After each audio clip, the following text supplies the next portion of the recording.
friends in the GMA, what's that? Regional, not provincial. I'm stupid, my gosh. Who saw you? Maybe, are you the same hotel with Akihiro there in the Sinulog? Ako may proof ako. Yung first Sinulog, we were with, I think, Survivor. Tapos we were talking about, tapos before pa yung final of... So, pero magkaiba kayo ng hotel nung Sinulog? But I don't think that's Sinulog kasi yung last Sinulog I went to, he wasn't there. Wala si Akihiro doon? Ako, Rian, Mon... So hindi Sinulog. Meron bang instance na nasa isang probinsya kayo, dinalaw ka ni Akihiro sa hotel mo? We always all sleep in the same room. Lahat kami. Sleep in the same room? Yeah. Lahat ng mga survivor. Okay, kasi akala ko kayong dalawa lang. Gusto kami parang sa island kami. So, sa isang kama, lahat kami sa kama. Ganun ba yun? May jowa si Aki, hello. Ano na? May jowa si Aki. Oo nga, di ba meron niyang girlfriend na lawyer na Brazilian din, di ba? 2 years, oo. Correct. Oo nga, no, yung mga issue rito nga naman, may mga jowa. Si Akihiro, di ba maski si Georgina pala, boyfriend si Borgie Manutok, no? You apila, what can you say? Barangay Tanod Magaspak. I have a reliable source that the Japanese visit your room. The Japanese? That's not true. Yeah. But it's not true according to Solen. That's not true. So, I'm super honest. I'll tell you the truth kung may ganon. All right. We believe you. We'll take your word for it. Chief Inspector Magaspak, thank you for thank you. Tabi ka muna. Solen, ha? Only 3 questions? I'm dizzy, Solen. You would not like me when I'm dizzy. I might really slap you later. So you make bawi because here is your last and final question. Ang tanong. Solen, lumabas sa scoop box ng www.pep.ph na nahuli raw kayo o nakita ng mga matatabil ang dilat, ngunit subalit na tapat maliliwanag ang mata na nag-movie date kayo ni Chard sa Rockwell kamakailan. Ang pinanood ninyo yung burlesque, yan ang sabi ng aming mga sources. Ang tanong ngayon ng sambayan ng Pilipino, pati na rin ni Tita Annabel, Solen, kung sakasakali, prangkahan na ikaw ay ligawan ni Richard Gutierrez bilang pareho nyo namang sinasabing wala pang ligawang nagaganap. Ang tanong ko, may pag-asa ba si Chard sa puso mo? Oh, Solen, don't lie to me. Yes or no? Anong pang-asa yun? What? What's pang-asa? May pag-asa. Chard, just he has a chance when he courts you. Would you say yes? A chance Chard? to become my boyfriend? Yes. No. No? No daw, nakita nyo, ha? Juicy pa to. Ako kahit hindi ako ligawan ni Chad, yes ako. Ay, hindi, pero baka yan ang nararamdaman ni Solen. Pero, ang sabi ng ating studio audience, ay parang Yamado Anlay.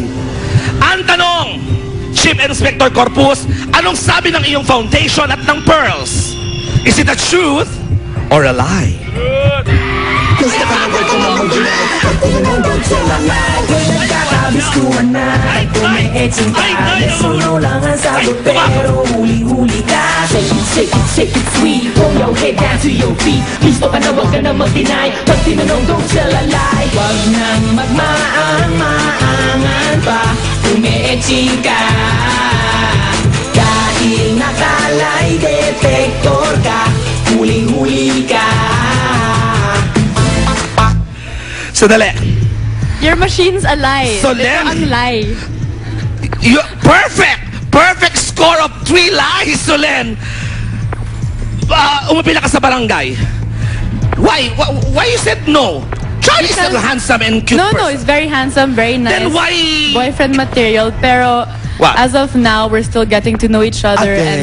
And we work together. I want to keep it professional on a working level. So you don't want to be pressured or something? Yeah, I don't think about these things. If it happens, it happens. But if you ask me now, it's a bit too early to ask. But you know, you and Char are kind of bagay. So I hope you don't mind most especially mga fans ninyo. Parang yung mga fans, diba, they want the two of you together, especially when you're bagay. Yun okay lang sa'yo yung mga opinion ng fans na you're bagay? Yeah, of course. Of course naman. Hello. Ang ganda nitong babae ito. Okay na po ba yun? Barangay Tanod Magaspak. I rest my case. Tapos! Tapos ka na rin. Thank you for coming. Barangay Oy, Solen, I heard you are gonna promote something. Go ahead. Yes, sana panoorin nyo yung bagong show sa GMA News TV every Wednesday at 10 p.m. Flashbook.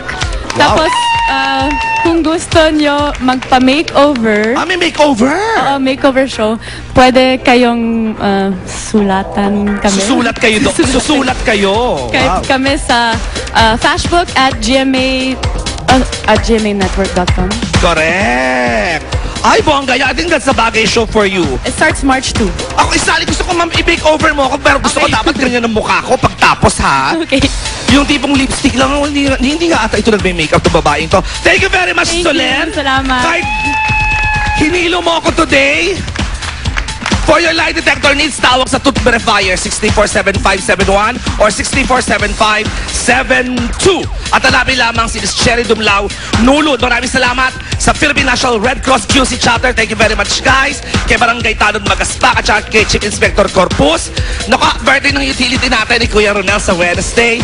And showing na po, mga kapuso, on March 2. Sa Wednesday na po yan ang Who's That Girl with Ann Curtis Luisa, Manzana, Miss Eugene Domingo, and myself at marami pang iba, directed by Direk Wendy Ramas from Viva Fields and SMDC. Thank you very much, Tatagalas, for my outfit at saka sa Hair Watch Salon for making me beautiful sa aming mong pagbabalik. Ano ito? Ito na! Yung kukumpirmahin na hindi totoo ang balita na sumakabilang buhay na ang batikang aktor na si Paquito Diaz sa aming pagbabalik. Hey, Kasulen!